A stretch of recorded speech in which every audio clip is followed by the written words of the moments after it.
सबसे पहले जो न्यू स्टूडेंट्स हैं वो एक लाइन ड्रॉ कर लें इस तरह से बिल्कुल स्ट्रेट, और उसके बाद इस तरह से एक लाइन लेनी है उसी के ऊपर, और ये जीम का हेड बनाना है इस तरह से।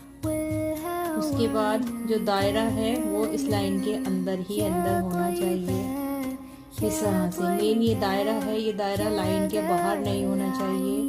ये वाला जो जीम का हेड होता है और जो यहाँ पर ये है लाइन, इससे बाहर नहीं जाना चाहिए इस तरह से।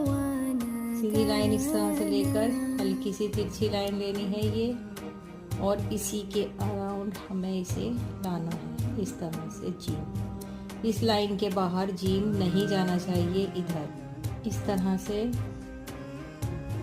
इतना भी अंदर नहीं होना चाहिए, ये गलत है। ठीक है, इसकी सीध में